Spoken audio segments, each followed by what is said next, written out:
Good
evening, all. Namo Buddhaya. Homage to the supremely enlightened Lord Buddha. Very warm welcome to Letchworth Dhamma Nikethanaya Buddhist Academy, and also our regular online webinars to share the wisdom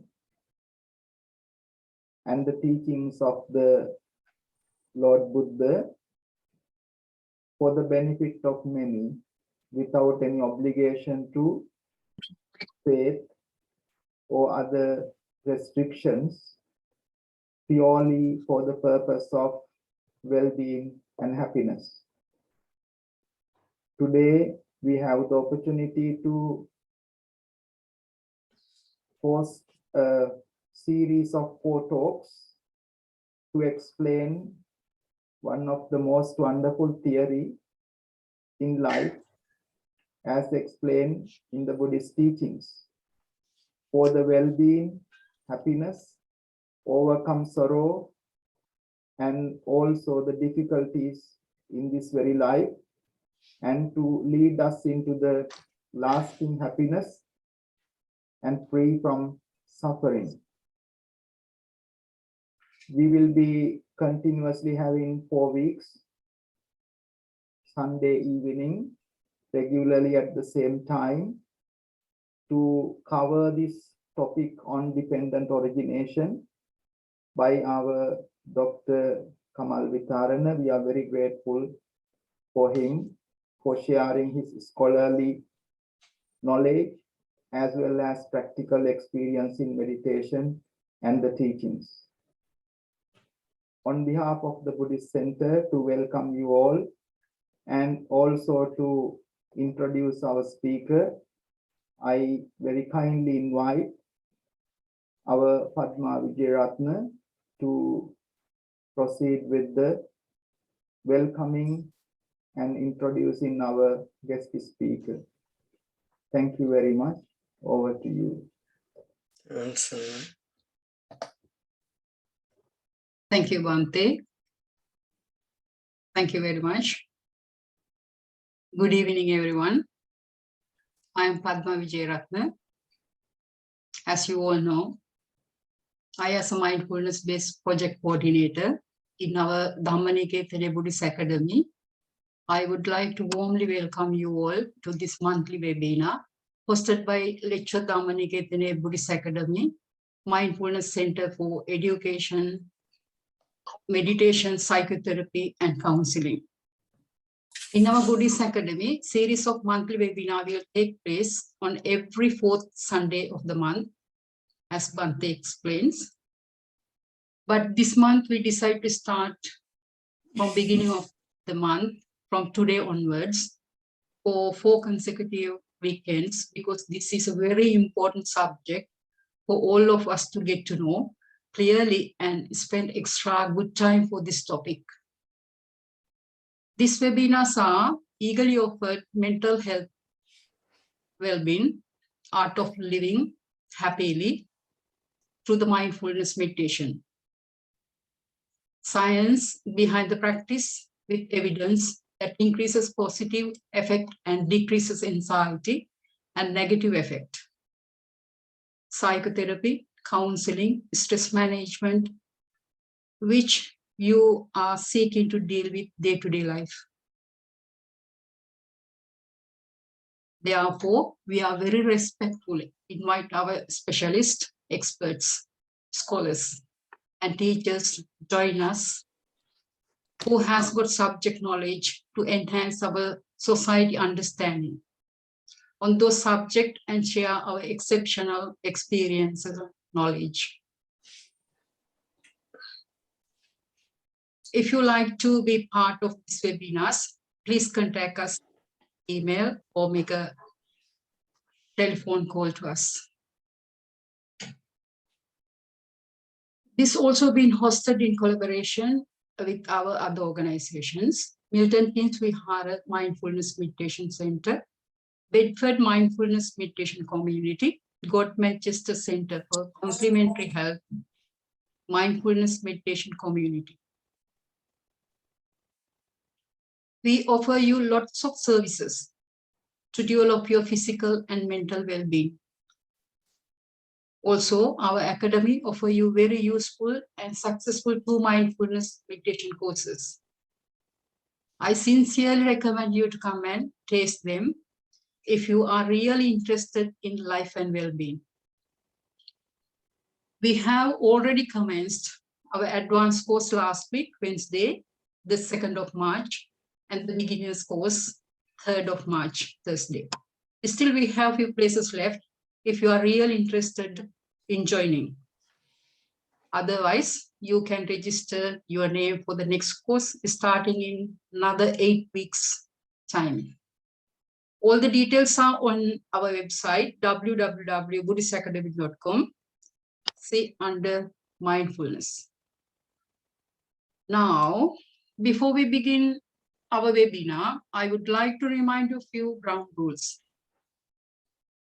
Please note this webinar will be recorded and later available on YouTube for community support. Organizers very kindly request you to keep the videos on if you feel comfortable to do so. And please keep your mics always muted unless you wish to say something.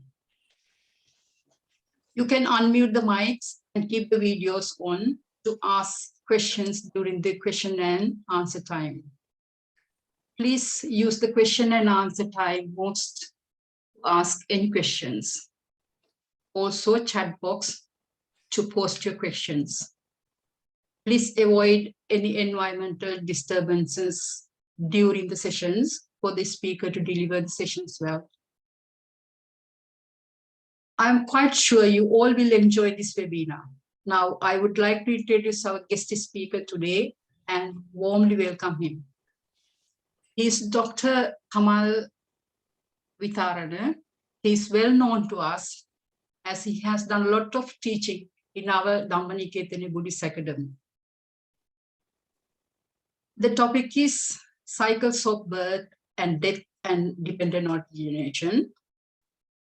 On behalf of Reverend Bhante Akurala Samhita and Letchworth Dhamma Nikethanaya Buddhist Academy, Mindfulness Meditation Center, and Milton, Keynes, Bedford, and Manchester Mindfulness Meditation Community, I am very grateful to Dr. Kamal Witharana for accepting our invitation for this evening to present the webinar. Dr. Kamal Witharana was born to a Buddhist family in Sri Lanka and followed his father's footpath practicing Buddhism, including meditation.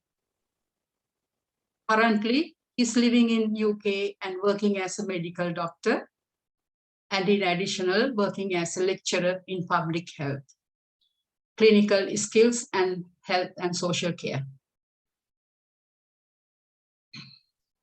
He volunteers for Positive Psychology Guilds UK and conducted research for them on the link of mindfulness meditation and dealing with challenging behavior. Currently, he provides his Dhamma and spiritual services to many Buddhist temples in the UK and conducts mindfulness meditation classes and teach children from foundation to diploma level once a week. He conducts Dhamma talks in Sinhala and English languages once a month. He was saying, though he had certain knowledge in Buddhist teaching, he is still trying to put this into daily practice, as it is not an easy task being a layman in this era. Without further taking your precious time, I would like to invite very respectfully our guest speaker today to reveal the secret of birth and death cycle, because we don't have to believe anything that is not at our experience. This is a most wonderful theory of life. Transform the cycle of suffering into path of everlasting happiness, as Bhante explained you in the beginning. So this is the subject we always deeply concerned about. Thank you, Dr. Kamal. Thank you so much. Shall you please give him a good round of applause to welcome him, please? Over to you, Doctor. Thank you. Can you see the screen? Yeah. Yeah, thank you. Okay, first of all, Theruvan Saranai, and thanks so much with Metta to Bhante Samita Thero and Mrs. Padma Vijayaratna for giving me this opportunity just to share Dhamma as a Dhamma Dana. So it is my, in fact, privilege to do this session. And first of all, I would like to pass condolences and merits to our Bhante Samita's father, who recently passed away. So we could collect merit from this Dhamma discussion, Dhamma talk, and pass those merits over to him. And now, as time is running very fast, so without not going in details to other things, so let's start this actual session. So this is the most profound and central aspect of the Buddhist doctrine. So one of the crucial aspects of Buddha's teaching. Okay, so I have put in short on my PowerPoint, so you could be able to listen to me and just visually see in short what I am trying to say. So this is very important because it's very deep, profound, complicated, and a long topic. So we try our best over 8 hours in 4 weeks on each Sunday to just go through this one and see whether we could understand and try to put this into practice. So therefore, whenever you ask questions, please try to ask questions exactly related to dependent origination. So otherwise, we just go off the track. And I may use English and Pali for explanations who could understand Pali as well. Okay, so I'm going to do this like a discussion because we got our Bhante Samita Thero and Dr. Thora and all the other experienced, Dhamma friends. So therefore, do you know and understand what Dhamma and do you see Dhamma? So what is Dhamma? Anybody? Because then I know how to tailor the session from your existing knowledge. So what could you understand by Dhamma, our delegates? Is the teachings of the Buddha? Teachings of the Buddha. Okay, so thanks very much for good start, David. So yeah, so in from that perspective, we can say we got Tisarana or triple gem, Buddha, Dhamma, and Sangha. So it means Buddha is the Lord Buddha, Dhamma is his teaching, and Sangha is the one who been taking this forward, carrying forward this Dhamma since his birth. That's correct. But I do not understand dependent. So what Buddha said, if one who sees dependent origination sees the Dhamma, and one who sees the Dhamma sees dependent origination. Okay, so therefore this is what Buddha said. If someone sees dependent origination, he knows Dhamma. Because if you know something thinking that I know Dhamma, that may be not real Dhamma. But if we know and if we see Dhamma, if we see dependent origination, that is the Dhamma.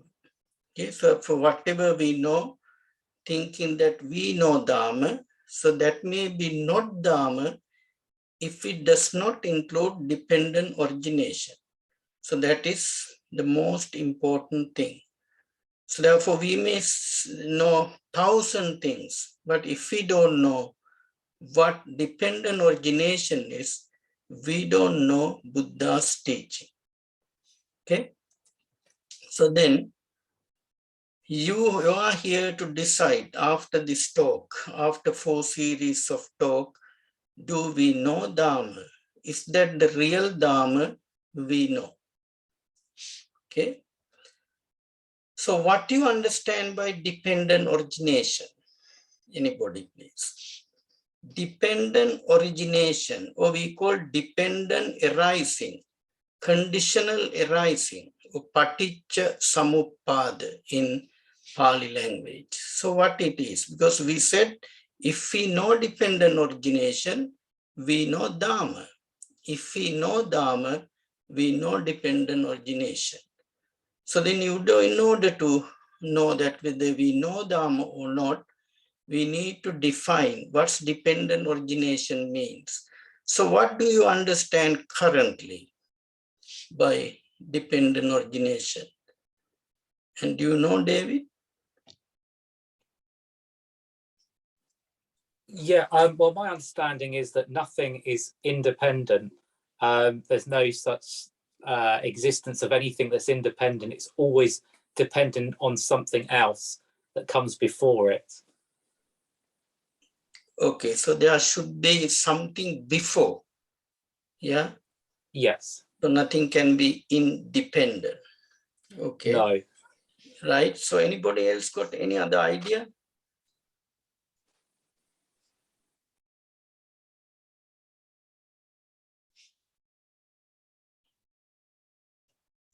Okay. Right. Let's see the background. Now, when Bodhisattva, Prince Siddhartha, so he had a reason to leave the palace because he saw 4 sights. Yeah. So old man and sick man, dead man, and ascetic monk. So once he's seen 4 sights, they've been explained by his chariot Channa, so what they were. So then Prince Siddhartha was not happy with his life in the palace because he been shielded in the palace. He was not allowed to go and see what's exactly actually happening outside. So he wanted to find the deathless path. So he started to think, if people are becoming old, if people are becoming, people getting sick, if people are dying, so there should be truth behind this. So I want to find the absolute truth of suffering. So it means those days in India, so people thought, in fact it is right, yeah. So if you're becoming ill, if you're becoming old, if you're dying, if you're associating with unloved ones, if you disassociation, if you have your loved ones, if you're leaving them behind, or otherwise lamentation, sorrow, physical pain, mental pain, they all are classed as suffering. There are 11 of them. So it means Buddha wanted to find the absolute truth of suffering and how to get rid of suffering. Okay. So Buddha followed the middle path and became enlightened. So I'm not going to talk about middle path now, as we did a series of talks on Four Noble Truths, I think. So therefore, this is not time to talk about middle path unless you may have questions later. So Buddha decided to follow the middle path because there were two extreme ends. So, but he tried those two extreme ends, then finally it was failed. So then he decided to follow the middle path and became enlightened. So then during the first watch of night, on his enlightenment day, he gained the knowledge of recollection of the past, or we call that Pubbe Nivasanusati Jnana. So he gained the knowledge, so he could recollect of the past, not only his past and other beings' past, how people, how living being, being born and they're dead, and again be born, again they're dying, again be born, again they're dying. So it's a cycle of samsara, or cycle of birth and death. So that's he gained the first watch of night, because he had 3 watches. So during the second watch of night, he gained the knowledge of falling away and rebirth, or we call Chatupapata Jnana. This is kind of wisdom, okay, kind of prajna, so kind of jnana. So then he knew what's going to happen after someone's death. So that's Chatupapata Jnana. So he just had a wisdom. So watch about the past of living being. Then after that, what's going to happen in the future. So then he had the third watch, the knowledge of dependent origination, which has 12 links conditional relations, like David said. Okay, so there are 12 links conditional relations. So it means, let's say, now macroscopically we know people are born, they're getting ill, they're dying. That's all we can see. But Buddha could see that microscopically, in molecular level. So what are the causes? What are the reasons could be behind this cycle of birth and death? Are we okay so far? Yeah. Yes. Okay, good. So then, so we already said, David said what he understood by dependent origination. So I give you a very simple example. If there is no seed of mango, there is no mango plant. If there is no mango plant, there is no mango seed. So in order to mango plants come into existence, there should be a mango seed. In order to mango seeds to come into existence, there should be a mango plant. So this is called conditional genesis. Yeah. So like David said, there should be something before and something after. So in order to have plant of mango, so first we need to have mango seed. However, in order to have mango seeds, there should be mango plant. So mango seed is conditioning to have a mango plant. Mango plant is conditioning to have a mango seed. So when there was no seed, no plant, when there was no plant, no seed. Okay, so when A is there, B arise. When A is not there, B does not arise. So this is called dependent origination.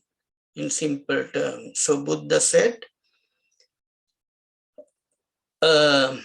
this otherwise in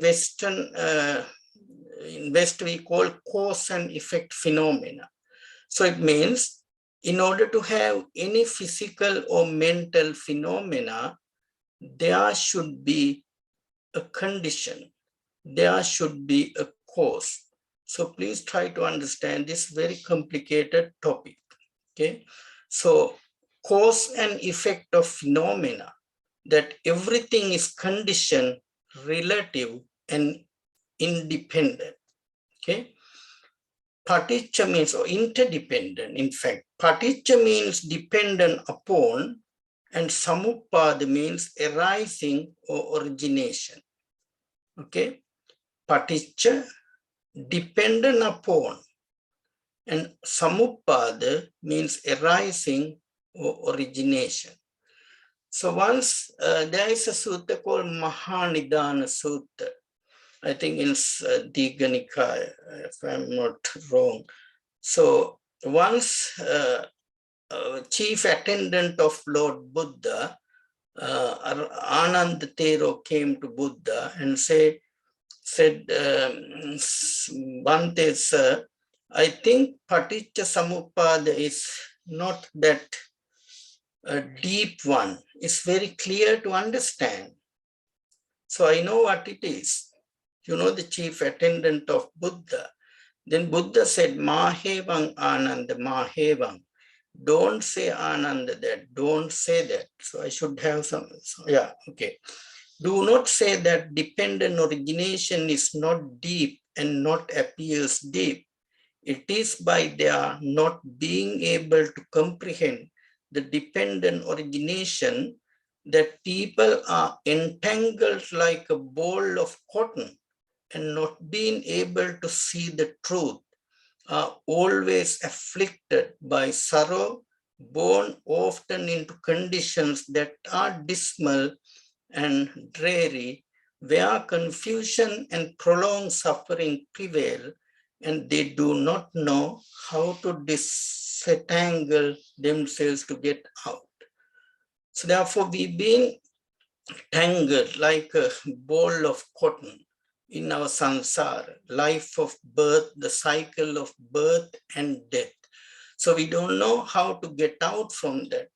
Otherwise, we like in a network, like a spider network. So we don't know how to get rid from there.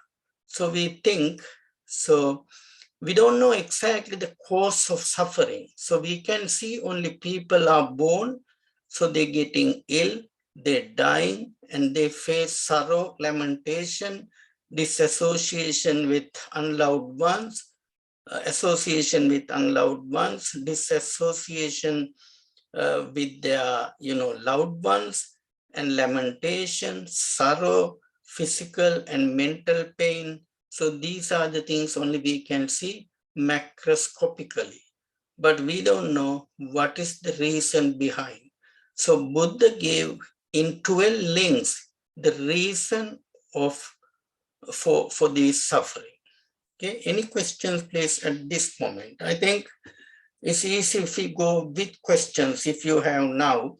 So otherwise, we won't find a link between our, our session. Are we okay so far? Or do you have any questions? What exactly Paticca Samuppada means? So in short, when Buddha was enlightened during his third watch of night, so he went through 12 links, conditional relation, anuloma and pratiloma. It means forward and backward, or forward or reverse order. Okay, why people are suffering, why people are born, why people are dying, why people are getting sick. Okay, so then Ananda Thero, when he was saying that it's not that deep one, it's easy to understand, Buddha said not to say that it's very deep and profound teaching. Okay, so then we understand Paticca means dependent upon, and samuppada means arising or origination. However, let us look at this simile. So we said in order to plant come to existence, there should be seed. So it means when seed is there, plant exists. However, plant cannot exist only having the seed only, because plants need water, sunlight, carbon dioxide, oxygen, fertilizer, and other conditions. So therefore, yes, that's true. Plant will come to existence when there is seed. However, seed itself cannot give a plant. There should be fertilizer, there should be water, there should be air and other conditions. Otherwise, there can't be photosynthesis. If there is no photosynthesis, there is no food for the plant to grow. Okay, so this is called conditional genesis. Okay. Otherwise, I give second example. So you need light. So when you put the switch on, there is light. So when you put the switch off, there is no light. So they are interdependent. So when cause is there, effect is there. When cause is not there, effect disappears. Okay. So if you could remember Sariputta Thero, when he was a layman, so his name was Upatissa when he was layman. So they were the chief disciples of Buddha, Sariputra and Moggallana. So when they were laymen, so they were called Kolita and Upatissa. So one day this Upatissa and Kolita wanted to find the the truth of suffering. So then he started to go into two directions and to find the right truth. They were not Buddhist. They're from different religion. So whenever Upatissa was walking along the road,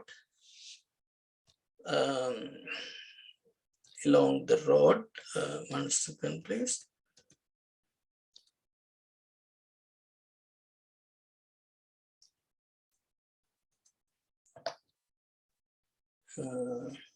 Yeah.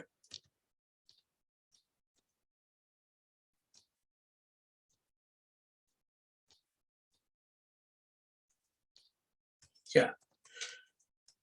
Okay, now Upatissa was walking along the road. He wanted to know the truth.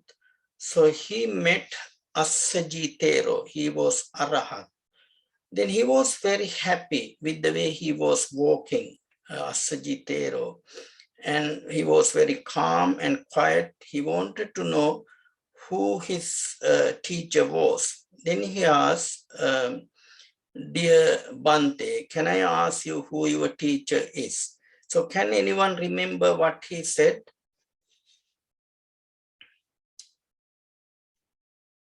What Assaji Thero said?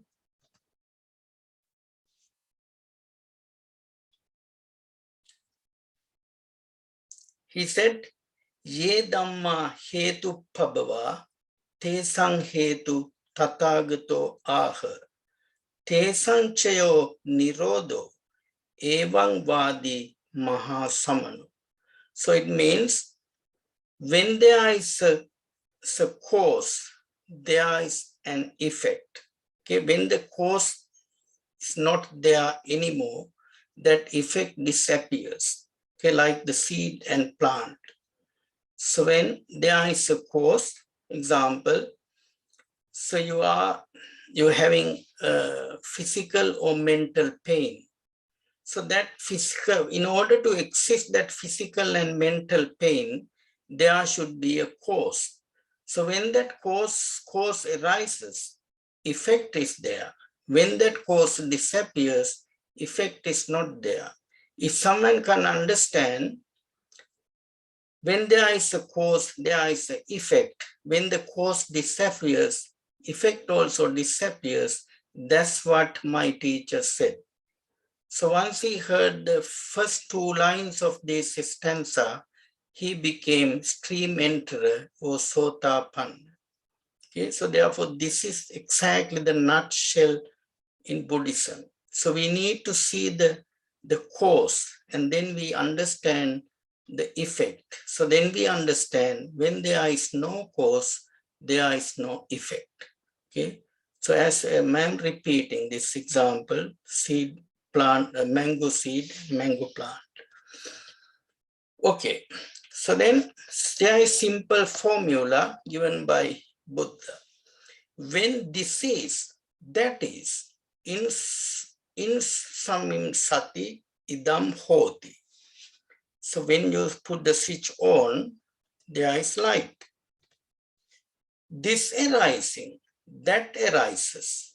Imas supada idam upajjati. So when the seed arises, the plant is there. Okay. Imas supada idam upajjati. When this is not, that is not. When the seed is not there, plant is not there. When you don't put the switch on, light is not there. This ceasing, that ceases. Imas nirodha idam nirujjati. So when there is no seed, there is no plant. If you can remember from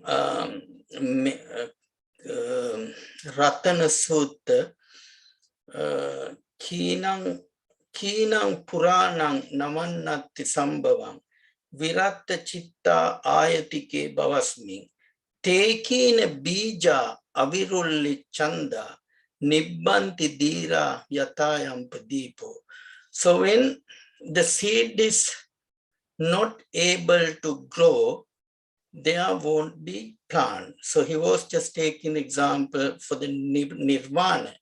Okay, so when the seed does not come into existence, it will not grow into a plant. Okay, that's Buddha said nirvana. Okay, so that when we come to the 12 links, you will more understand. But at this level, you need to understand dependent origination means always there should be a cause in order to have effect. If the cause disappears, effect is not there. Okay. Otherwise, the simple formula, when A is, B is there. A arising, B arise. When A is not, B is not. When A ceases, B ceases. Okay, now I would like, if you could ask any questions so far, if anything complicated.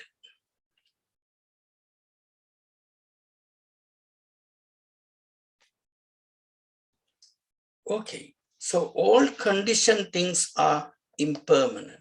So what is the meaning of conditioned things? Conditioned things means which appears because of a cause. So when there was a cause, if something mental or physical phenomena appears, that's called conditioned things. So all conditioned things are impermanent. Sabbe samkhara anicca.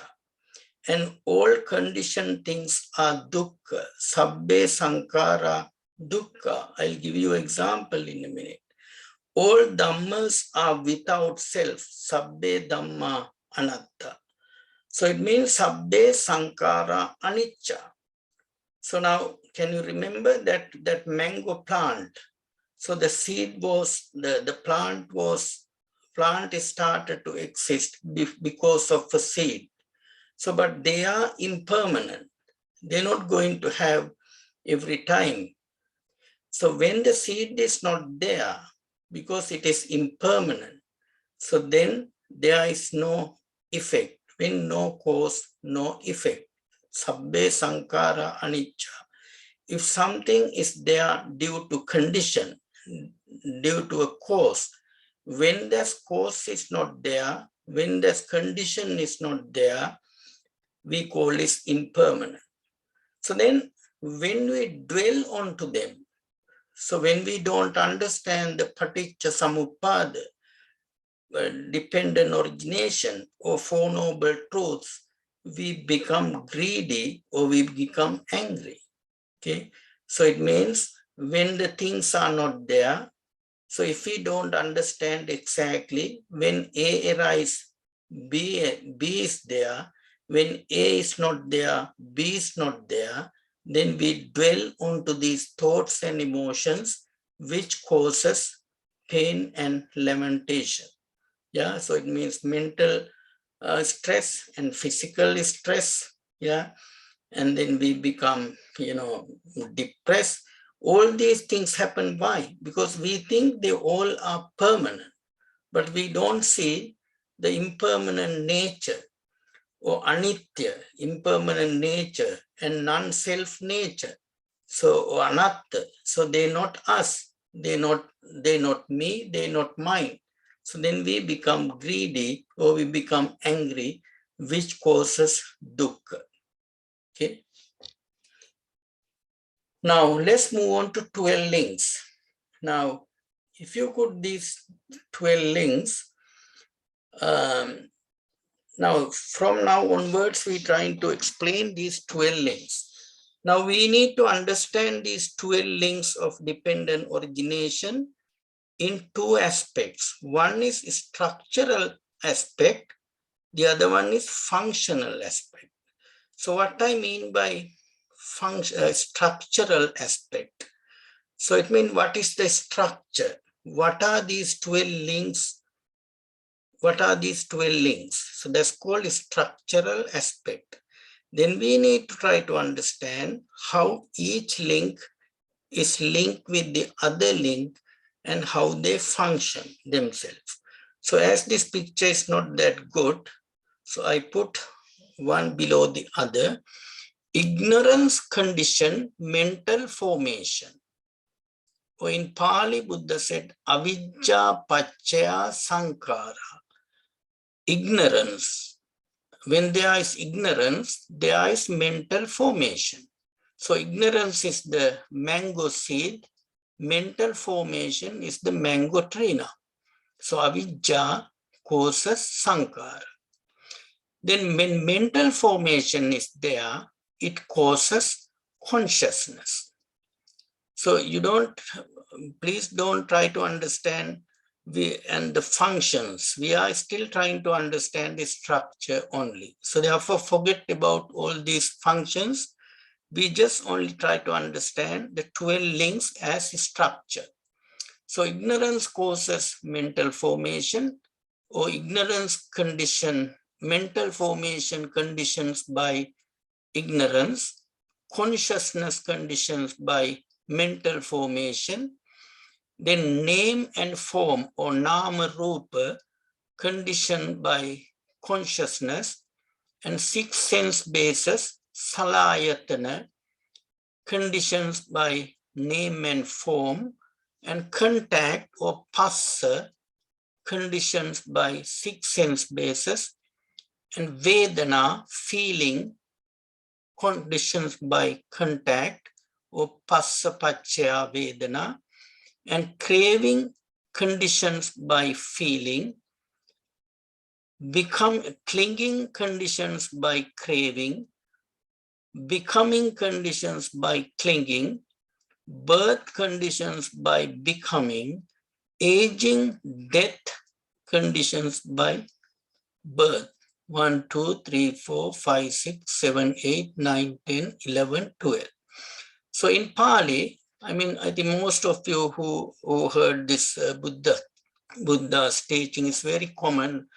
Avijja paccaya sankhara, sankhara paccaya vijnana, vijnana paccaya nama rupa paccaya salayatana, salayatana paccaya passa, passa paccaya vedana, vedana paccaya tanha, tanha paccaya upadana, upadana paccaya bhava, bhava paccaya jati, jati paccaya jara marana. So when the ignorance exists, mental formation exists. When ignorance not exist, mental formation does not exist. When mental formations exist, consciousness exists. When mental formation does not exist, there is no consciousness. When there is consciousness, name and form exist. When there is no consciousness, name and form do not exist. So this is called conditional genesis or dependent origination or paticca samuppada. So I'm just explaining only the structural aspect. Any questions, please, at this level?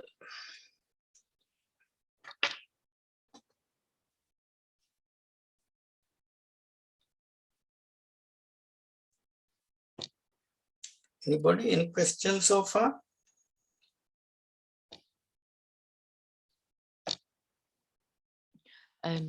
Dr. Kamal, can I just ask a question? That word bhava, becoming, I've also heard it being called existence. What is so? Is there a difference between existence and becoming? It's no, it's the same thing, becoming. Yeah. So, but only thing is, miss, we think this becoming is we become another person. So once we die, so we become another person. Otherwise, we have a birth in the realm. That is true, because this paticca samuppada need to be understood in two ways. So one is, it's called, what do you call in Pali? 1 second, please. It's not coming when we talk in English.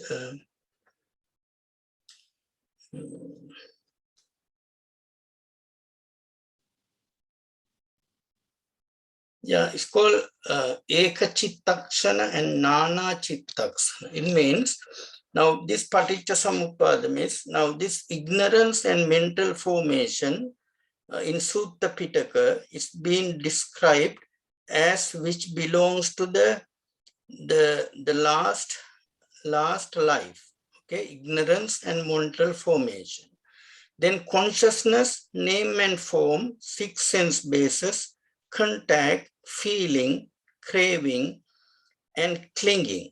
Okay, so they describe as what is happening in this life. And then becoming, birth, aging, and they describe as which belongs to next life. So it means there are 3 life periods is being explained. That is called Nana Chittaksana. It means multi-thought process, because we were in last life, then because of ignorance and because of mental formation, we had vijnana, yeah. So otherwise we call, because of that consciousness, which we're going to explain in details throughout the session. So we're going to have a rebirth. So then we have name and form, 6 sense base, contact, feeling, craving, clinging. Then it goes to the next life, starting with becoming or existence, like you exactly correctly said. And then it gives birth and aging and death. However, the mono series of thoughts, this means Eka Chittaksana means this all 12 things happening right now throughout one Chitta Viti, or otherwise a thought process. So we are facing, due to the ignorance, we create mental formation just now, right now, and then we create consciousness, then we create name and form, then we have 6 sense base, then we have contact, then we have feeling, then we have craving, then we have clinging. Because of that miss, now my existence was different a second before. Now because this thought process is going along, so I become a new person. New person means not physically, but in my mind. That is called Eka Chittaksana, or single thought process, or single Chitta Viti. Then I will have a birth, but birth is not the physical birth, birth of the thoughts, birth of the emotions. So therefore, when we come to this link, we're going to explain this one later. So yes, you're right. Become is the existence, but existence is not exactly existence of a person. So it could be existence of a person. It could be existence of thoughts and emotions. Wonderful. Okay. Thank you. Thank you, Dr. Kamal. Great. Yeah, because it's described Kama Bhava, Rupa Bhava, Arupa Bhava, and there are different types of Bhava, which we're going to describe throughout this series.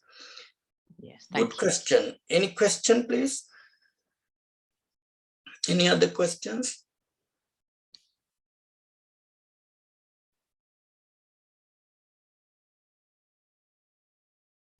So therefore, we need to try to understand these 12 links are happening not only in the past life, this life, and next life.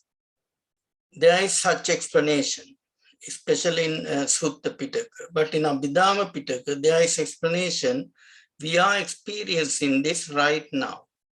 Okay, so we're going through all these 12 links right now, and we're going to have a birth of thoughts and decaying of thoughts and death of these thoughts. Okay, so therefore it's not about physical body.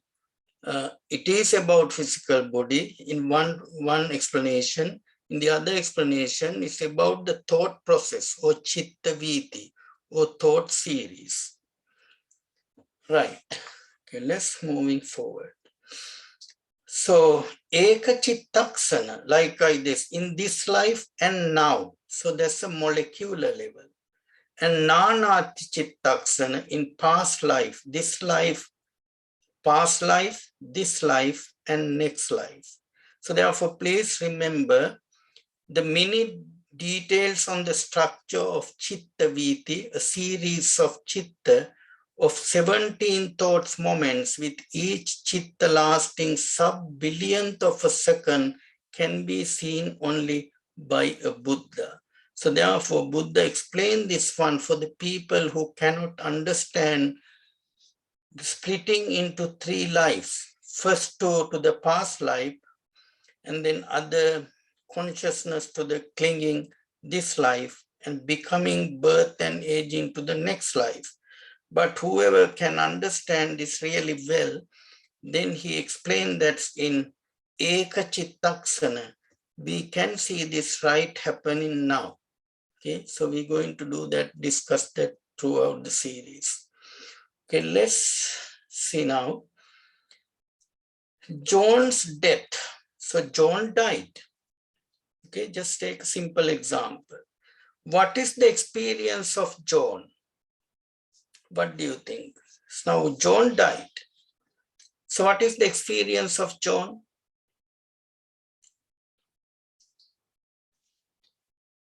Anybody? Just say there was a person called John. So John died.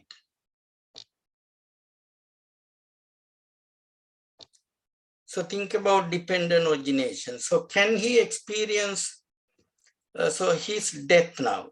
Just say he was born some time ago, just say 60 years ago. Then he was becoming old. Then he died. Okay.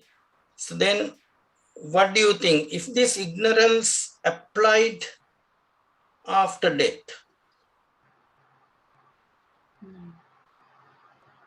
can he experience ignorance after death? No, he can't. He can't. So then we can think where this ignorance should be applied to. It's not something after death. Okay. So he can't. So what is the experience of John's loved ones though? So we can see this man died. Okay. So it means now we can go through and see this man was born. So then he got sick. Then he became ill, and then he became old. Then after that he died. So therefore, what I try to emphasize, the ignorance we can realize, we can understand in this life, okay, not just after death, because once you're dead, you're dead. Okay, so therefore it's very important if we can try to understand Nana Chittaksana, like Buddha said, in past life, this life, and next life. But however, we need to try to understand what's happening right now, Eka Chittaksana, at molecular level. So which we're trying to understand. So therefore, don't try to put all these 12 links, 2 of them to the last life, and 9 of them, then 1, 2, 3, 4, 5, 6, 7 of them to this life, and 3 of them to the other life. So just let me try to explain what I am trying to say, where I am coming from. Okay, just say you think, okay, I had ignorance last life, so I had mental formation last life. So then, due to vijnana, due to consciousness, I was born in this world. So now, how are you going to realize this one? Because when we go through this one, you're going to die anyway. Yeah. So, but if you don't try to understand these 12 links in this life, you are not there to understand these 12. Because once you are born, you are born. Then once you're dead, you are dead. But if you don't try to understand in this life all these 12 links, because we can't experience vijnana at the time of death. Okay. So now when John was dead, he could not experience that. He is dead now. He does not know what's going to happen to him. And then when he has the next birth after his death, so he has no clue. Because he was born like an infant. Just say if he was born as a man, so he's born now, but he has no clue. So therefore, it does make sense what Buddha said. We need to try to understand what is this happening right now, all these 12 things happening in this life. Okay, when you go through the 12 links, you will totally understand what I am trying to say. Okay, so that's why whenever someone is dead, our monks say, Anicca vata sankara upadavaya dhammino. Uppajjitva nirujjantu te sangupa samosukho. So like we said, and here, if I go back to that one,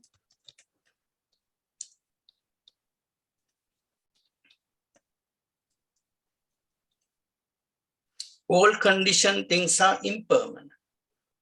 All conditioned things are dukkha. Yeah, so it means they cause suffering.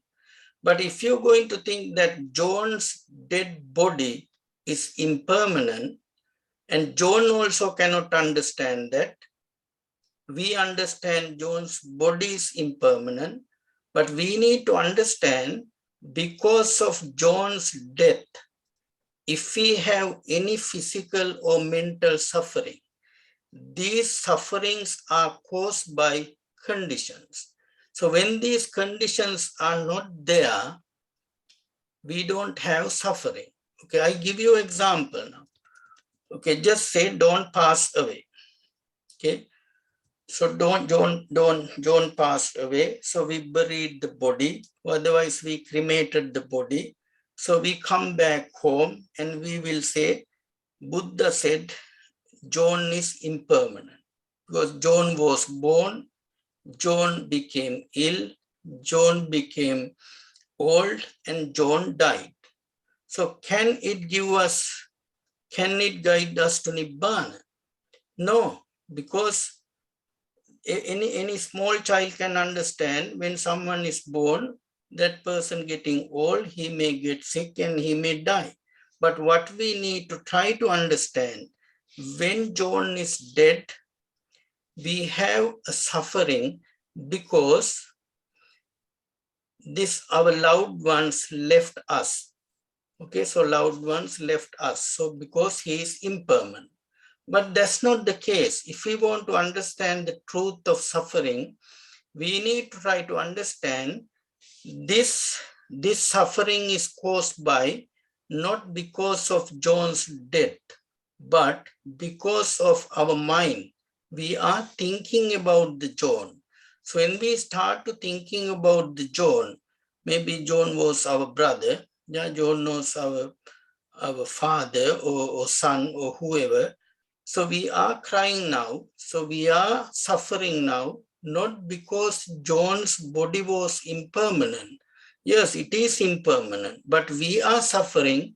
We don't understand why this, the mental suffering, as we missed our John, so we have lamentation. So we have a feeling like a loss or grief. So what is the cause of this grief? That is the dependent origination. Buddha said that is the ignorance. Because of ignorance, avidya, we have suffering. Okay, so what is the ignorance then? Ignorance means not seeing the reality. So we think we are crying because John is dead. No, we are not crying because John is dead. Because of ignorance, we having mental formation in our mind, okay, which called sankhara. So I'll give you example again. So now John is dead. So if we don't know the real Four Noble Truth, which is called ignorance, we're going to talk this one in details later. So then we come home, yeah, after cremation of John. So then we crying. So why we crying? Not we left John there, because of the thoughts process coming in our mind, which gives volitional action. Because we are thinking about the John. Not John himself, not itself, not the body. We are thinking about because we lost John. So this thought process is called avidya, because we think we are crying because John left us. But in actual fact, not the John's death caused the suffering, but the thoughts we are creating in our mind or perception. We are thinking about the John is causing mental formation. Is that clear or not clear?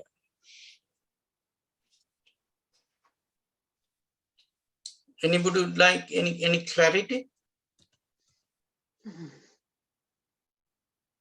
Okay. So impermanence is the nature of all conditioned phenomena. They arise and pass away again and again with great rapidity. So what we try to understand, John arise, John had the birth, and John passed away. So that is the Buddhist teaching. But you don't need to have a Buddha to tell that. Every small child knows when someone is born, so that person is dying. But if we can understand, if we can, yes, Samantha, Miss, I'll come to that.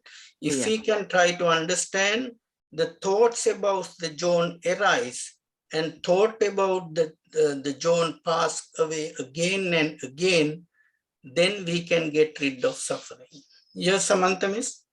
Yeah, I was just wondering whether that, say if one is attached to John, yes, that could be the reason why. And if someone is like, say, one is not attached to John and John is, say, somewhere else, acquaintance or something, that they're not, within the family or something, then the suffering will be less.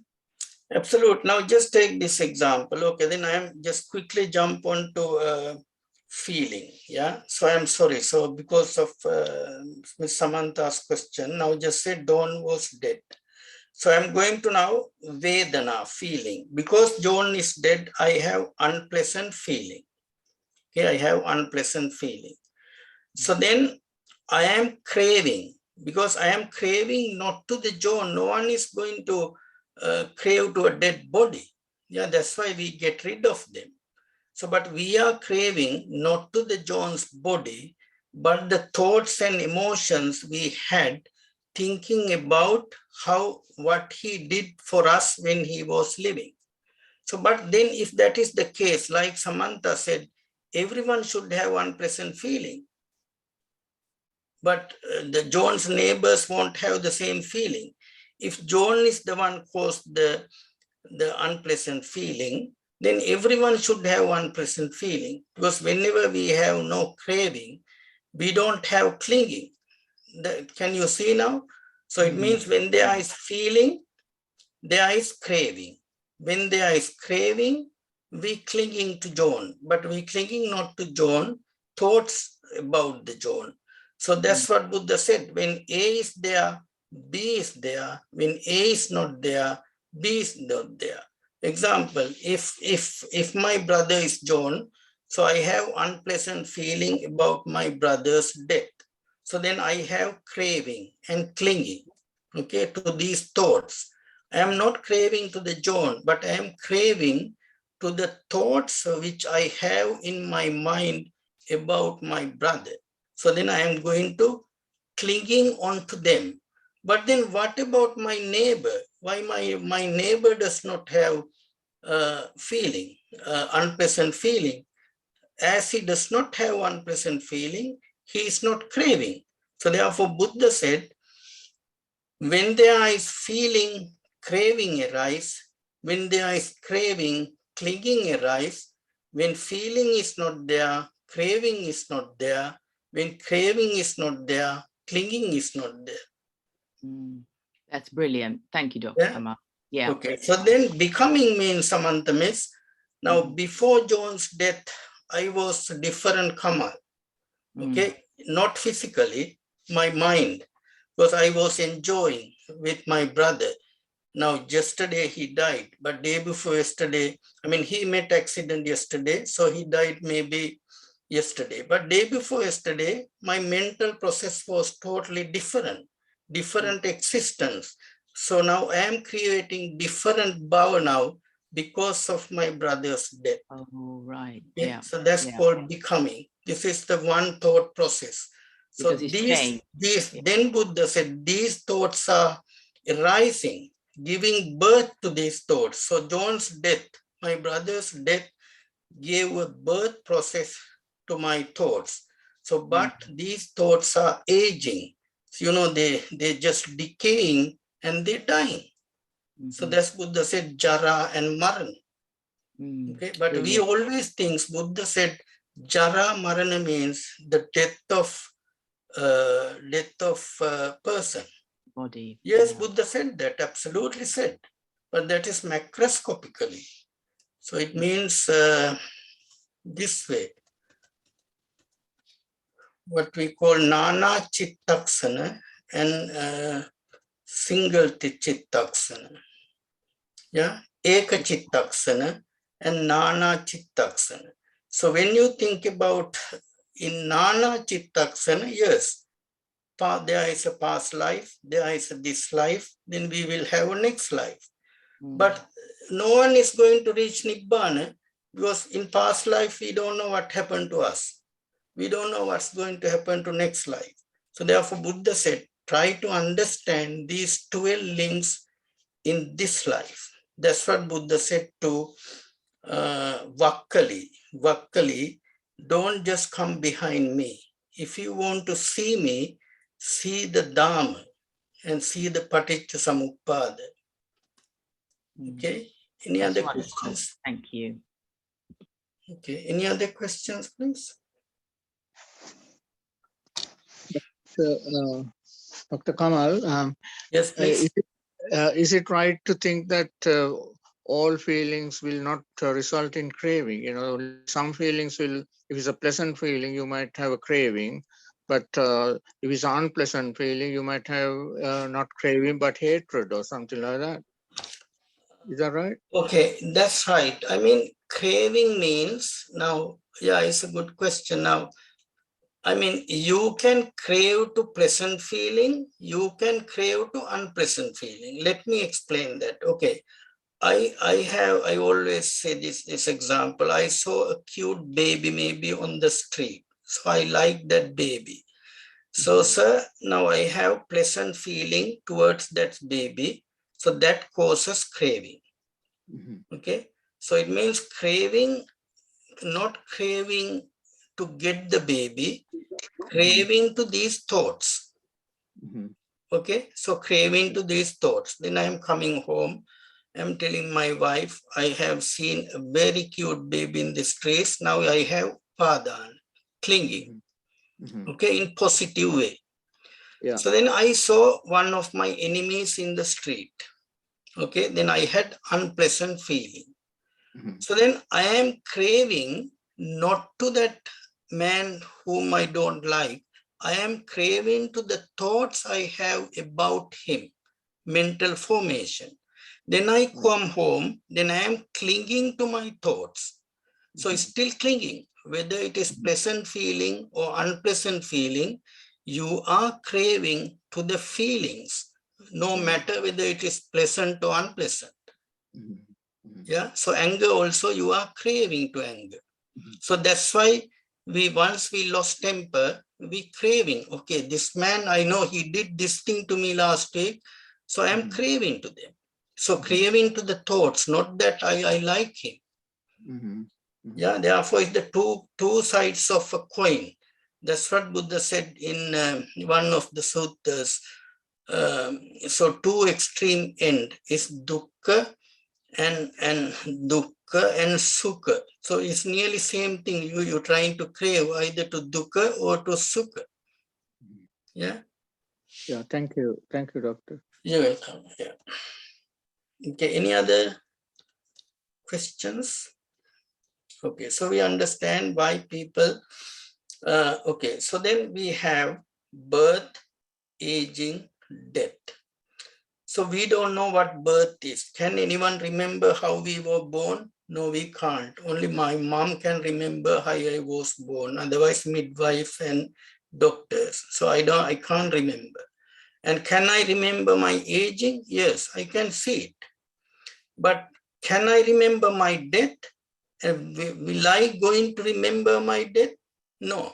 So therefore, only thing we can see, aging, sorrow, lamentation, pain, grief and despair, association with unbeloved ones, separation from the loved ones, not getting what is wanted. In conclusion, the 5 aggregates of clinging are suffering. So therefore, we need to see all our devotees, not only the birth and death of people, not only birth and death of beings, birth and death of thoughts and emotions. Yeah, that's what dependent origination said. So then how to get rid of birth, aging and death?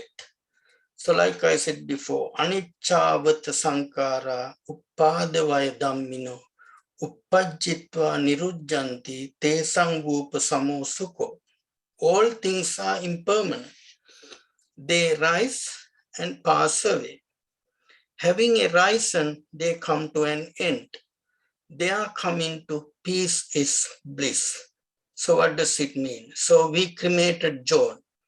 Then we come home. That's what normally in Asian countries we do. We put a big banner writing in Pali this one. Oh, we call normally anicca vata sankara. So we put the only first line and then we come home. So then when we ask someone what does it mean, they will tell us because everything is impermanent. Then if we ask what do you mean by that, they said, look, John was born, now he's dead. So it does the Buddhism? I'm surprised it's not. So what Buddha said, the thoughts and emotions you create because of John's death, thoughts and emotions you creating because of John's death are impermanent. So through meditation, we need to try to see how they arise and how they pass away. Or we call chitta anupassana, contemplation of thoughts. Having arisen, they come to an end. So you come home, you can see, okay, yes, my brother John passed away. Then you will see these thoughts coming, creating, they arising. And when you're not craving onto them, they pass away. Because when the mango seed is not there, there is no mango tree. So having arisen, they come to an end. So if they arise, if you don't dwell onto them, they pass away. They are coming to peace is bliss. So if you see this process, that is the Nibbana, nothing else. Okay, so then Mahaparinibbana Sutta, Diga Nikaya, Buddha said, Vayadhamma Sankara Appamadena Sampadeta. So what some scholars explain to us.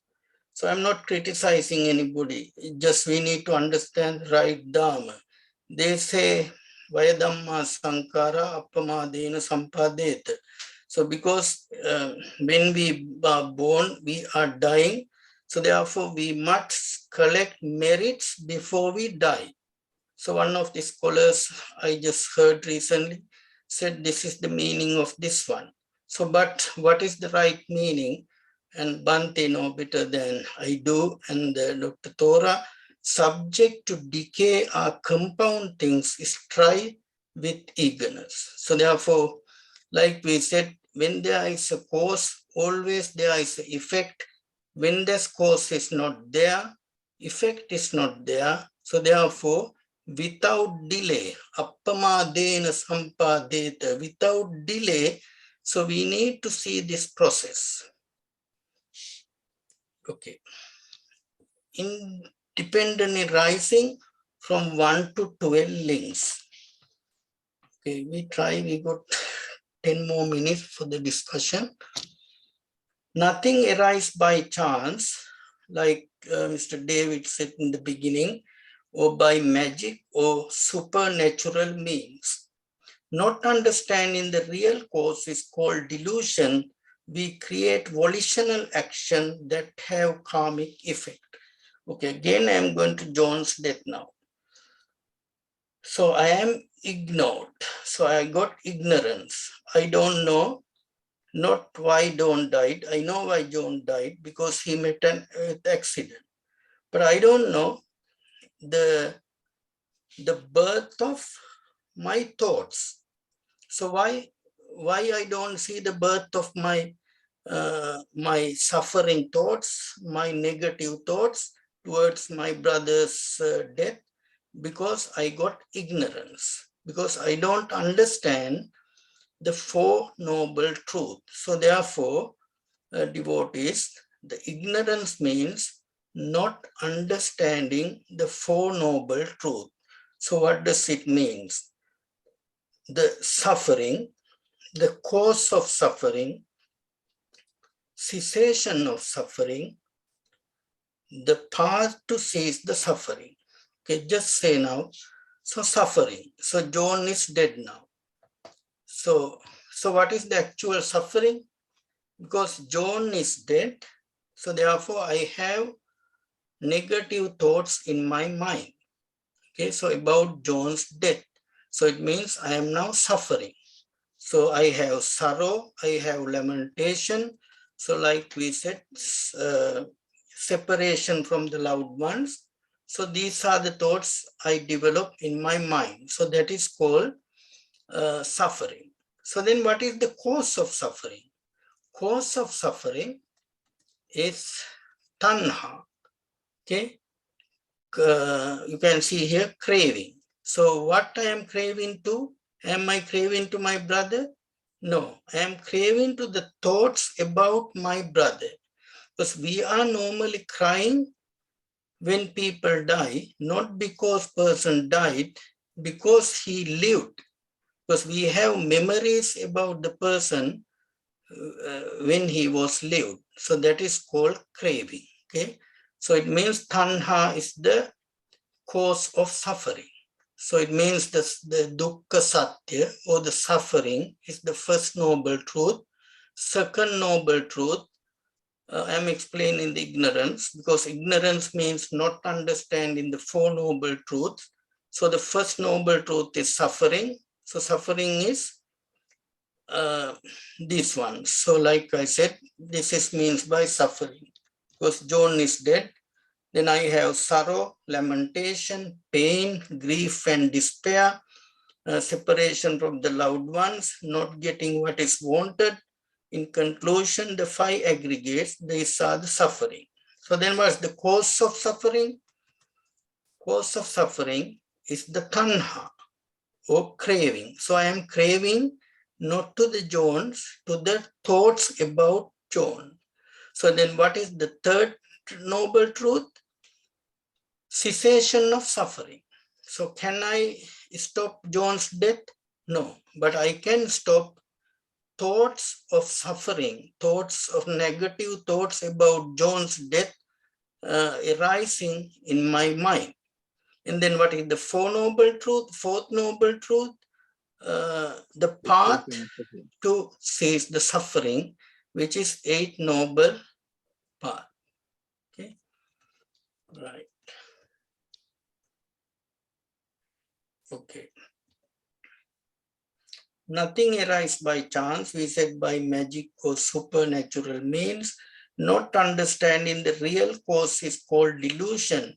We create volitional actions that have karmic effect. So therefore, for some people, Buddha explained dependent origination in 3 lives. And so people who could understand, he explained that in Abhidhamma, in one life, in one thought process. So avidya paccaya sankara, conditioned by ignorance, arise mental formations. Sankara paccaya vijnanam, conditions by mental formation, arise consciousness. Vijnana paccaya nama rupa, conditioned by consciousness, arise mind and matter. So if we going more forward today, we may get complicated. So therefore, what I'm going to do now, so I'm going to stop the actual talk now and then let you have a forum.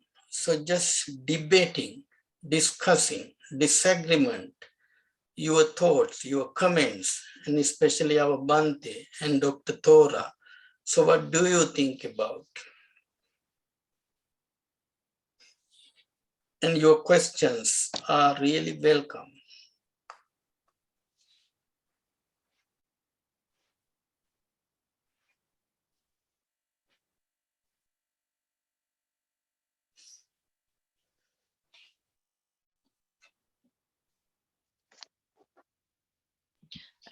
Yeah, can I ask a question, Dr. Please, Kamal? yeah. I was just thinking about the emphasis of the Sankara element, the second one, the link. Yeah, yeah. Now, to me now, Sankara seems to be thoughts, and there's emphasis on thoughts and emotions, which, you know, I can see because I'm always like that inner chatter is always constantly with me, and emotions are always, we are reacting to day situations. And then I'm just thinking that whether that word, you know, within the 5 aggregates, the sanya element, is that the same thing, this perception? So after ignorance. In 5 aggregates, we have sankara like this.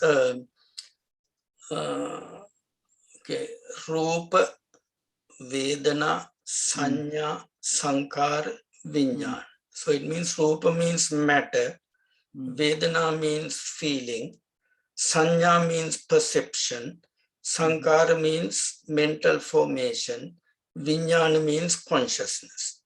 So in different contexts, there is Sanya. I mean, now the word Sankara is the most difficult one to explain, which I am trying to explain next week. So because it has different forms, different types of Sankara. Example, physical, mental and verbal. So it means Kaya Sankara, Vachi Sankara, Mano Sankara. And then we have Punyabhi Sankara, wholesome mental thoughts, and Apunyabhi Sankara, unwholesome mental thoughts and aninjab sankara, yeah, meditative mental thoughts. So therefore, sankara is such a huge topic, very difficult to explain. So we may need maybe a month to go through that. So, but in terms of what you said, Samantha, means, so in 5 aggregate, sankara means, okay, can I give you example? Just say I take, so I have seen that baby, cute baby on the street. So it's the matter now. So that is the rupa. So I seen a rupa. So then I had feeling. So pleasant feeling towards that baby. So that's called rupa vedana. It means the matter and feeling. Then perception. Perception means, so perception of sanya. So then I have sanya. Sanya means some signals about that baby. So exactly why I like that baby? There should be something why I like this baby, not that baby. So sanya means from a collection of signals, which one is the priority? So that is the perception. Then after that, I am developing sankara, Ms. Samantha. So I can develop 3 types of sankara. Number 1, chitta sankara. It means mental formation. So I start to think about the baby. So how I think? Okay, if this baby was mine, how good? Because I have no children. I may think that way. I have no children. They are the one always having nice children. So then volitional mental formation I am creating in my mind about the baby. Then I am going to talk to the baby. How nice baby you are. Can I hug you? Can I kiss you? Can I hold you? So then I am now, what I am doing now, I am making mental formation with my body. That is called kaya sankara. So first mano sankara, I talking is vachi sankara. Then I am holding, I am kissing, I am hugging, I am kidnapping the baby. That's called kaya sankara. See, 3 types of sankara I develop because of ignorance. So what is the ignorance? Because I started to crave onto the baby.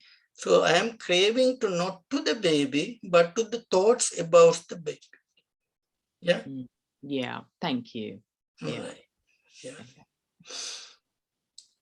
Any other questions, please?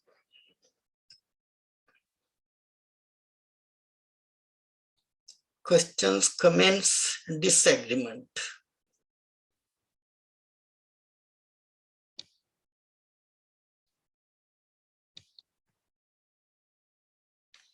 Because someone told me he still couldn't understand these 12 links dependent origination should be understood in this life. I said, no, not only in this life, you have to understand right now, going through these 12 links right now. Because what was my argument? Even there is a monk called Kotmale Kumara Kassapa Tero. Now he does these Dhamma teachings. He does give the same argument. If we cannot see these 12 links dependent origination right now, like I put in red color, I can't remember my birth. I can't remember my death. Then how can I see this? Then already I am losing two links. So, but Buddha's Dhamma is akaliko ehipassiko. It means sanditiko, akaliko ehipassiko. So you have to see the Dhamma right now. So you come and practice. It's not after your death, not before your birth. You have to see it right now. How your thought process getting born, how they aging, how they dying. Then only we can realize when A is there, B arise. When A is not there, B is not there. But if we think just about the birth and death of a person, so we never get into Nibbana. because we can't experience that. Can you we can even use our common sense. So if I can't remember my birth, if I can't remember my death, so then I can never see the dependent origination. Because Buddha himself is saying to us, one who sees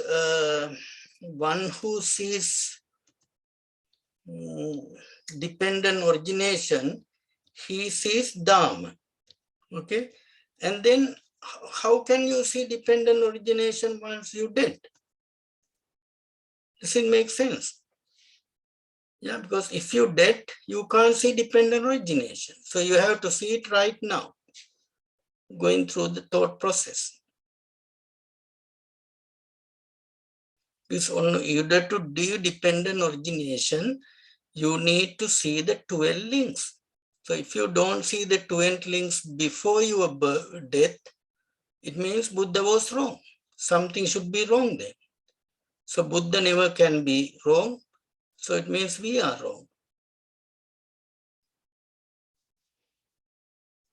Therefore, first of all, I wanted to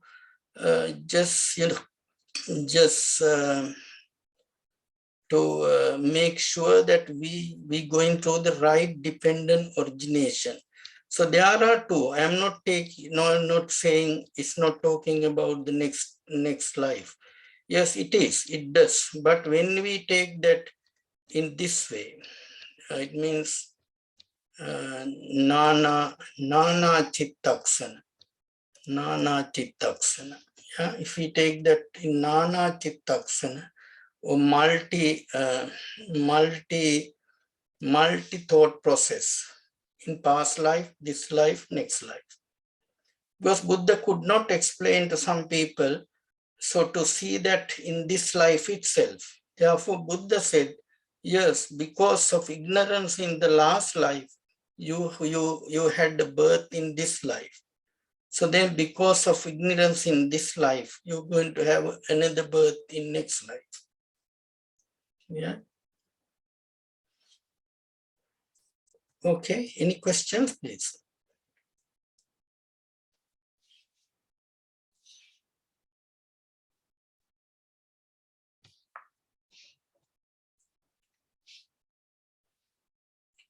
Because when you don't ask questions, I have a feeling like either you did not understand what I said, or you disagree. Maybe we are from Mr. Bowman. So how do you feel now after this talk? And did I confuse you? No, you didn't confuse me. Thank you very much for that. I think what I need to do is go off and do a little bit more reading on it. I do understand that what you have to understand in this life, because you can't possibly understand it after you're dead, and you don't know it when you're born. So I understand that aspect of it, and I understand that each part is dependent on the previous. So I understand that part and how that relates to dependent origination. Okay, thank you, David. Because structure-wise, we can see, yes, it happened because we did something bad last life, structure-wise. But if you don't see this function-wise, if you don't see these 12 links right now, so every life we postpone that. Okay, we think, okay, next life I will see the 12 links. Then someone say, no, these 3 of them belongs to last life. So therefore you can't see it right now. And 2 of them belongs to next life. Then you never see it. Yeah, then you're dead, you born again. Then someone will tell you, okay, these first 3 things belongs to last life. The last 2 belongs to next life. So then we never see it. But we try to understand the 12 in this life. Is that right? We can understand right now. Example, when we go through all these 12 links, as we can't do it today, we can see that in this life, definitely. Example, we said avijja. So I am crying because my brother died, John.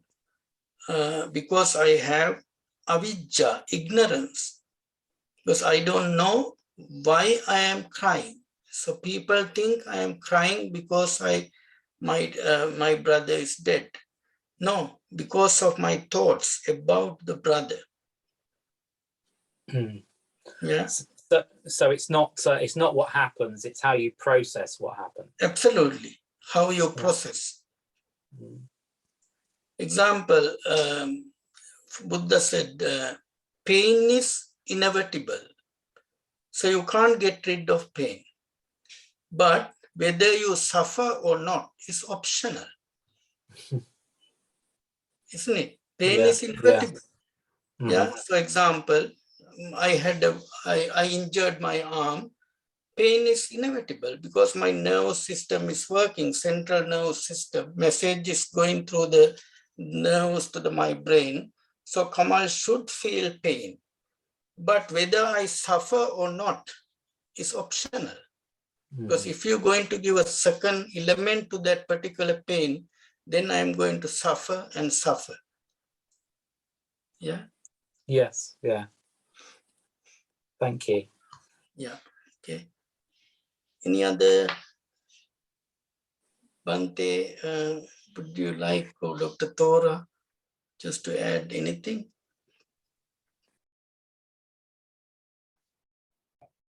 No, that was a very good presentation, and it explained very well, Dr. Kamal.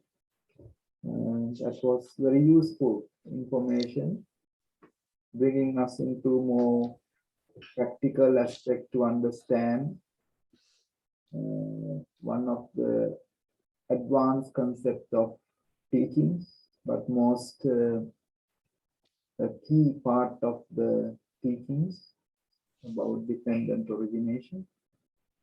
So I think that was well started. We can certainly continue to go forward to understand more in detail about these 12 aspects of the dependent origination. So I am very grateful for your effort and thoughtfulness to share this, Dr. Kamal. Thank you very much. Bante, should we start the meditation now, or we give more time for them to ask questions? We'll give a chance to Tura as well to say. Yeah, please. I really appreciate if you can ask questions. Because now, otherwise it's difficult to go to the next level listening. Dr. Kamal, can I ask a question, please? Yes. So I was wondering, so you said about the fact that so we get the pain, and then obviously then it's our thoughts that's making us sad, and which makes us cling to the memory of the person. So okay, now, okay, Mr. Hani, good question. Now just say, I am watching very interesting teledrama on telly. Okay, so EastEnders or any what, very interesting. So then something happened to me, someone pinch. Okay, so it's painful, but I don't take that serious because I'm concentrating on that telly, okay, on that drama. So the pain was inevitable because he pinched. Because if your nerve system is working properly, you must feel pain. But if I give the pain 2 out of 10 now, like NHS does, 2 out of 10 you have pain. Now teledrama is finished, okay? Then you go to your bedroom. Now your pain become 8 out of 10. So why is that? It's the same thing, but now you're not concentrating on the teledrama. So because you were enjoying that, but your pain is still the same. Yeah, so same accident or same incident happened, but pain become bigger now. because we have more time to think about the incident. So rather than we thinking about the pain, we thinking about who did that to me, why did he did to me. So then pain going from 2 to 8. Yeah. So therefore Buddha said, when there is a pain or thoughts or mental objects, just see how they appear in your mind and then how they disappear in your mind. Example, Mr. Hani. So now you're lying in bed, that pain again came. Okay. So then it arises in your mind. So in Samim Sati, so we said that appears in your mind, that pain. So if you just say that pain is somewhere, okay, how should I explain that? Okay. It's okay. I understand. So basically, you see the thought coming into your head, and then you keep it to the front of the head or wherever, and you start concentrating and actually see it as a thought rather than anything else. Is that what you're saying? No. Yeah. You are muted, Dr. Kamal. Okay, so you have a thing called prefrontal cortex here, so that pain is there now. So if you let it go, your pain is less. But if you keep in that in the prefrontal cortex, yeah, so you're thinking about the pain will increase. That's why Buddha said it is optional, whether you take it or not. Okay. Yeah. Okay, thank you. So you choose basically whether you want to. You choose. You keep the pain or not, and you distinguish between what is relevant and what's not. That's right. Yeah. So you choose there. So because otherwise, while you watching the telly, once you finish watching the telly, it should be the same, isn't it? Because your consciousness was somewhere else, but now your consciousness is on the wound who created that. Okay. So can I ask another question, if that's okay? Yeah, of course, of course. Can we just go back to that that list of yours? So you said there's three from last life, this life. Okay, yeah, I was on different PowerPoint. 1 second, please. Oh, I'm sorry. No, it's okay. I was just pull up PowerPoint for the meditation. Yeah. Okay.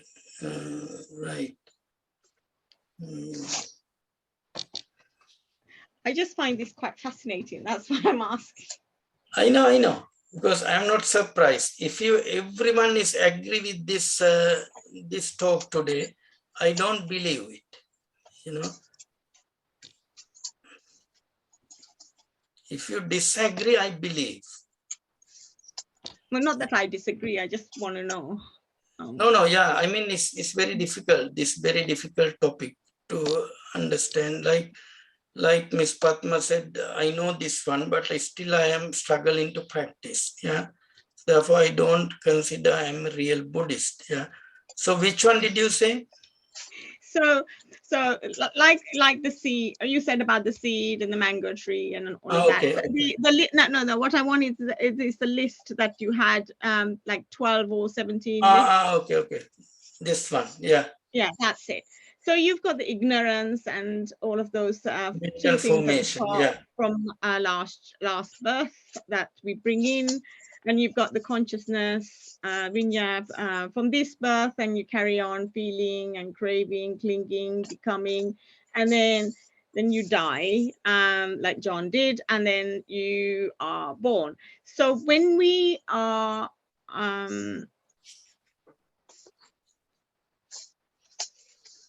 when we die, what do we act? So we bring something from. Yes, I know we bring karmic effect. We bring karmic effect. That's the mental formation. Because now this mental formation gives you consciousness, vijnana. I mean, the last consciousness, what we call, and then it goes chutupa. I mean, chuti vijnana. So it's the last thought at the time of your death. And then you create pratisandhi vijnana, the first consciousness you create at the time of your next birth. Yeah. So it means whatever the mental formation what is the meaning of mental formation? Gathering, volitional action, whatever you've been doing in your life, you gather them, you keep them in the mind. Then it create a chuti vijnana. Chuti vijnana means the last consciousness you have at the time of your death. So then it would decide what's your pratisandhi vijnana. Pratisandhi vijnana means the first consciousness you have at your birth in your next life. So whatever you've been doing will decide who you are, whether you're going to be out of 31 realms, are you going to be, am I going to be animal, I am going to be ghost, I am going to be Brahma, I am going to be Deva, or otherwise am I not going to be anyone? Yeah. So it will be decided by your consciousness. What do you mean by anyone? I thought you. Sorry? Oh, you become attend nirvana, you mean? Yeah. It means anyone means, yeah, you become a Nibbana. Yeah. So then I have a question on the chat box. Why is Sanya not included in the 12 links? All the other aggregates are included. Yeah, because Sanya is coming in this feelings section, contact section and feeling section.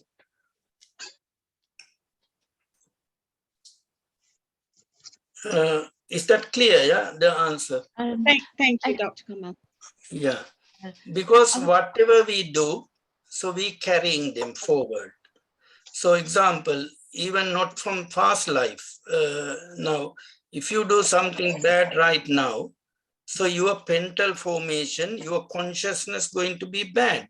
But if you did good thing, whether you die or not, after some time it's going to be good. So therefore, it may link with the past life. We carry forward from the past life, mental formation and consciousness, or I am carrying it right now. Whatever I have done right now, it will give me good mental formation, then good vijnana. So my consciousness is good now. Yeah. So it may be linking to the past life or this life. Okay, next question. I am still struggling with the idea of craving, tanha. Okay. Yeah, so tanha is the first, second, third, fourth, fifth, sixth, seventh, eighth link.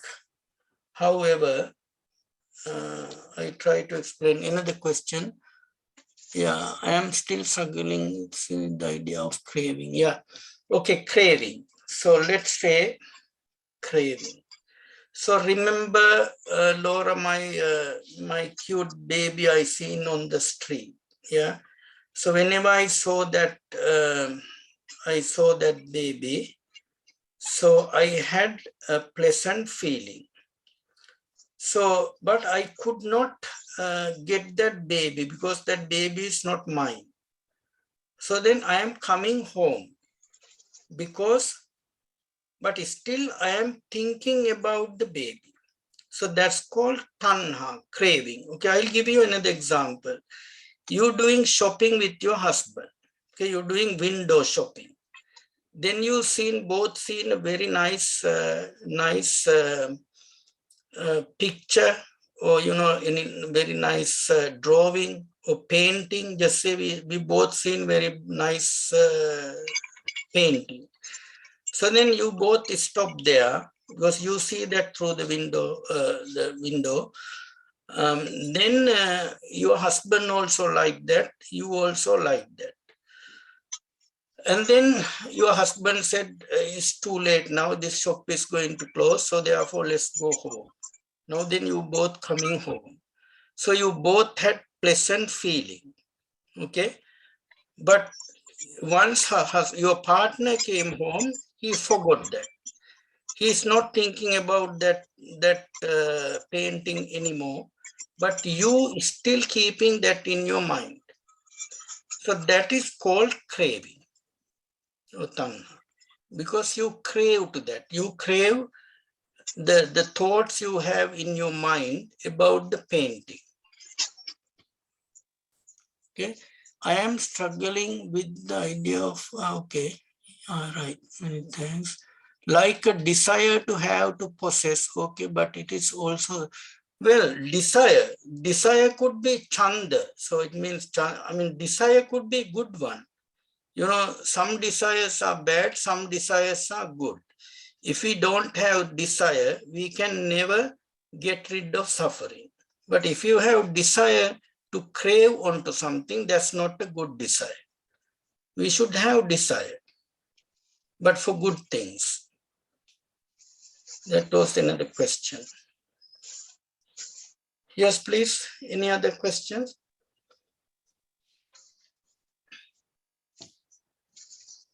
Okay, then shall we do a small meditation session like Bhante asked me to do?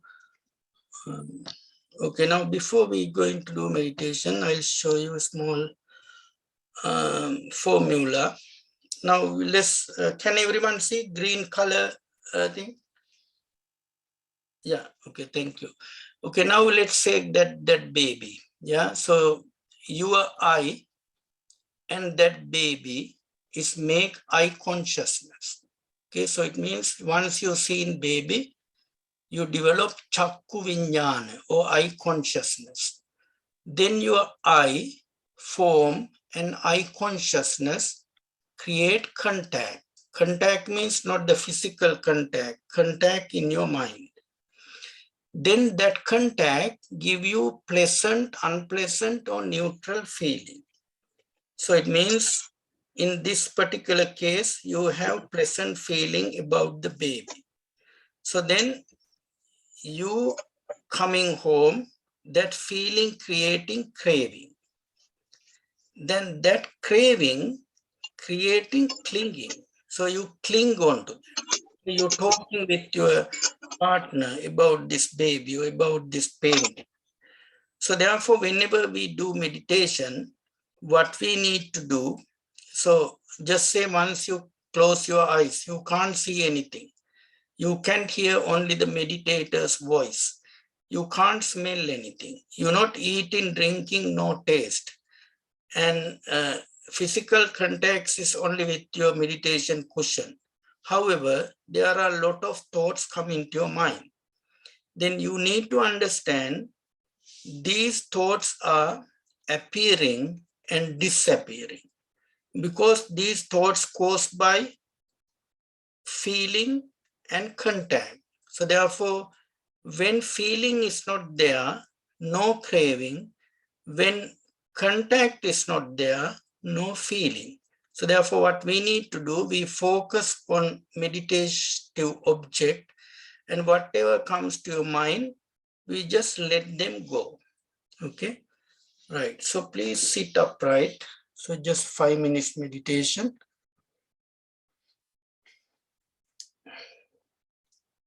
And put your arms on your lap.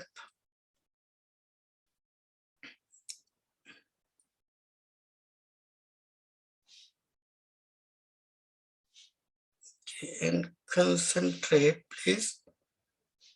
1 second, I'm trying to find the bell.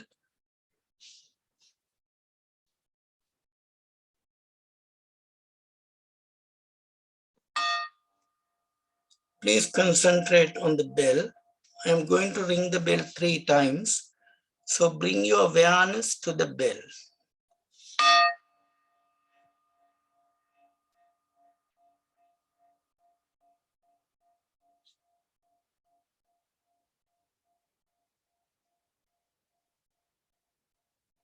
One more time. So stay present. Bring your awareness to the bell.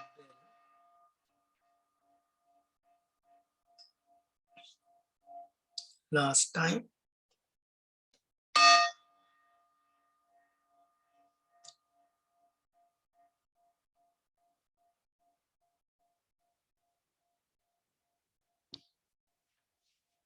Now, past is gone, future has not come yet. So just we do body scanning meditation because we have short time. So please bring your awareness to your forehead.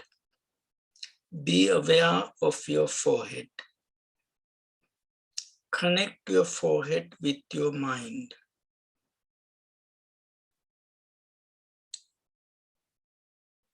Now you are aware of your forehead. Any sensations, pleasant or unpleasant, arising from your forehead, see them, do not judge them.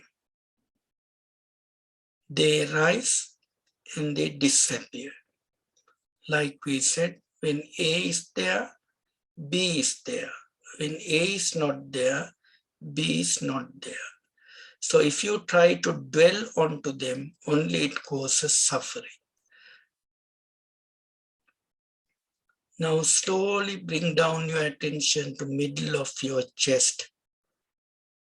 Over 3 minutes, observe your middle of the chest and in your mind, any possible sensations you may pick up from your chest. It may be discomfort, or maybe comfortable feeling or indifferent feeling. Just connect your mind with the middle of the chest, but do not let your mind to distract you. If it's distracting, you bring your mind right back to your chest, and any thoughts coming to your mind, let them go. You understand the anatomy and the chemistry of these thoughts now. Because when you crave only, the problem arises. Okay, 1, 2, 3, over 3 minutes, we connecting our mind with the chest and let all the thoughts, all the feelings go by.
So if we take the example, if we think John is our brother, so if we have sorrow and lamentation and painful sensations or feelings about John's death, so you need to understand, so just see these feelings arise these thoughts arise and they disappear, as long as you not dwell onto them. So if you had any bad feeling, just see it appear and disappear.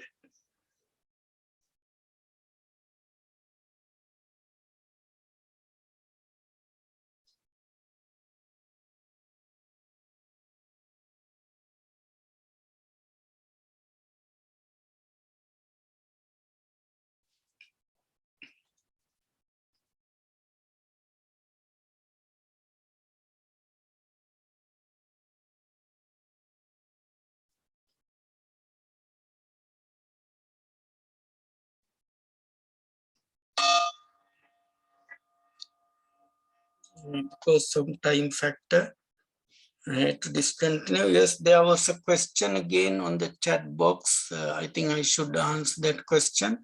Like a desire to have, to possess. Okay, but it is also suffering. It is and it is not. So let me explain. So I want to go to work. So I want to possess a car. So that's not suffering. So without car, I cannot go to work. So I want to possess a car. But possessing a car is not the problem. But if you crave onto the car, if you're thinking about the car all the time, yeah, so okay, this is my car, so very beautiful, very nice. This is Audi I got, no one has got this type of car. So this is called craving, yeah, tanha, but you need to have a car. And again, like some scholars say, think that there is no car. So you can't do that. Then they say, think that this car is not mine. If car is not mine, you don't have to pay tax. You don't have to pay insurance. You don't have to pay MOT. You don't have to do MOT. Yes, car is yours. But Buddha said to one monk called Sati, said, because that monk went to, went to the forest, and the monk said this monk went to the forest because he left his all belongings in the temple, he left to the forest. Then Buddha called him and said, yes, that's good, that's not too bad, but that is not the right giving up. You're not giving up your possessions. You need to giving up your thoughts about that belongings. Okay, because you don't have to leave everything. How can you live? Then you need to have a nice house, you need to have a nice car. Buddha never neglected the happy life. Buddha said, yes, you have to be happy in your life. But that's not the case. The case is about your thoughts about that belongings. So desire to possess things is one thing. Desire towards the thoughts you have about that possession is another thing. Okay. Yeah, you're welcome. Bante, I think that's all from me.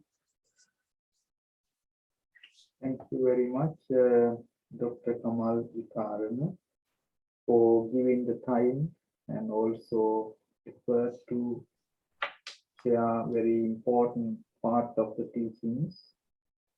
We are all very much looking forward to the next 3 of the series. It was very practical and quite simple and thought-provoking. It encouraged all of us to engage, particularly to get the structural understanding as well as the functional understanding about the dependent origination. So our sincere gratitude, and we would like to share these merits with your loving parents who have shown the path into the Dhamma, and also to all the teachers that shares the Dhamma. And may the blessings be with you for the good health, happiness, and progress in this life. May this be a great perfection, paramita, for you to attain the supreme bliss for the realization of the Four Noble Truth as shared by the Blessed One. Thank you very much. We take this opportunity to share the blessings with all the departed loved ones and also the celestial beings.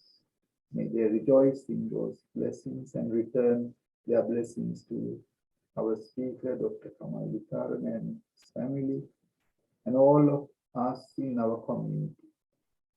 So I will be passing on to our Padma for the final word of thanks to conclude the program.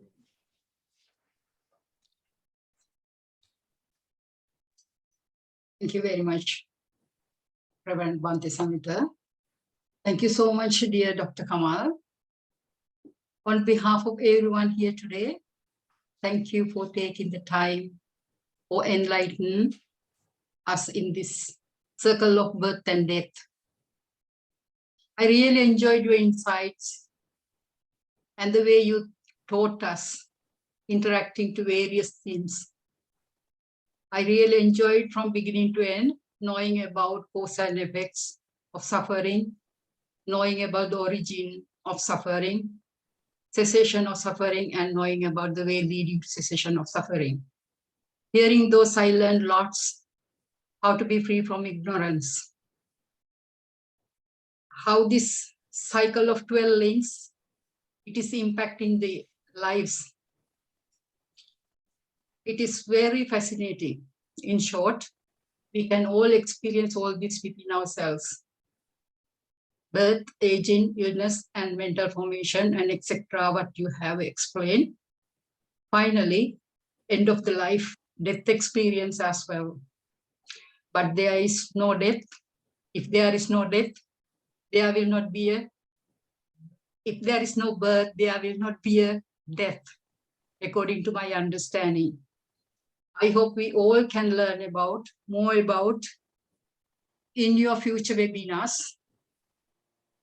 Once again, on behalf of the entire community, I thank you, Dr. Kamal Witharana. We delightfully waiting for your second, third, and fourth teaching sessions, as well as many more interesting talks from you in the future. I would like to take this opportunity to thank dear Reverend Samhita, head monk of our Dhamma Nikethanaya Buddhist Academy, spending your whole precious life, having many sleepless nights, organizing these webinars to show us the right path, to overcome our hinders and experience peace within ourselves. Finally, dear audience, please do not hesitate to get in touch with us. If there's anything is still not clear to you all, your comments and suggestions are very highly appreciated. Thank you all for attending to our webinar. Wish you all the best and good luck with attaining your life expectations. Thank you all. Hopefully see you all next week. Thank you so much. Thank you. Thank you, Padma. Thank you, Bhante. Thank you very much. Thank you. Thank you.